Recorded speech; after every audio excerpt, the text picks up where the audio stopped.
ഡൽഹി മുൻ മുഖ്യമന്ത്രി അരവിന്ദ് കെജ്രിവാളിന് നേരെ ആക്രമണ ശ്രമം. ന്യൂഡൽഹി മണ്ഡലത്തിലെ തെരഞ്ഞെടുപ്പ് പ്രചാരണത്തിനിടെ കെജ്രിവാളിന്റെ കാറിന് നേരെ കല്ലേറുണ്ടായി. ബി.ജെ.പി സ്ഥാനാർത്ഥി പർവേസ് വർമ്മയുടെ ഗുണ്ടകളാണ് ആക്രമിച്ചതെന്ന് ആം ആദ്മി പാർട്ടിയുടെ ആരോപണം വന്നു. അനൂപ് ദാസ് വിവരങ്ങളുമായി നമുക്കൊപ്പം ചേരുന്നുണ്ട്. അനൂപ്, പർവേസിന്റെ ഭാഗത്തു നിന്നുള്ള പ്രതികരണവും ലഭ്യമായിട്ടുണ്ടെന്ന് തോന്നുന്നു.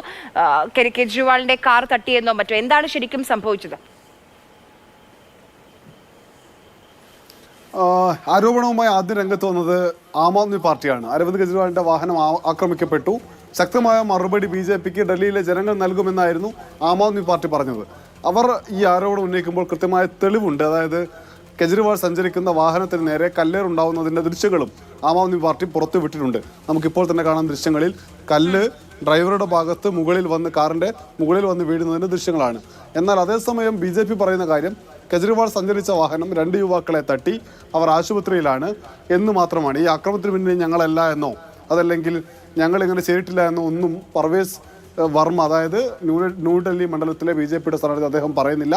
അദ്ദേഹത്തിനെതിരെയാണ് ആരോപണം ഉണ്ടായത്. എന്തായാലും അതിരൂക്ഷമായ മത്സരം ഇരു പാർട്ടികളും തമ്മിൽ, ബി.ജെ.പിയും ആം ആദ്മി പാർട്ടിയും തമ്മിൽ ഡൽഹിയിൽ നടക്കുമ്പോഴാണ് കെജ്രിവാളിന്റെ വാഹനം ആക്രമിക്കപ്പെട്ടത്. ഇപ്പോൾ അതിശക്തമായ രാഷ്ട്രീയ വാക്പോര് ഇതിന്റെ ഭാഗമായി ആരംഭിച്ചു കഴിഞ്ഞു. ശരി, എന്തായാലും ഡൽഹി തെരഞ്ഞെടുപ്പ് ചൂടിലാണ്. അതുമായി ബന്ധപ്പെട്ട് പ്രത്യാരോപണങ്ങളൊക്കെ 3 പാർട്ടികളും തമ്മിൽ നമ്മളിങ്ങനെ കണ്ടുകൊണ്ടിരിക്കുകയാണ്. അതിൽ ഏറ്റവും ഒടുവിലത്തെ ഇൻസിഡന്റ് ആണ് ഇപ്പോൾ ഈ കാണുന്നത്.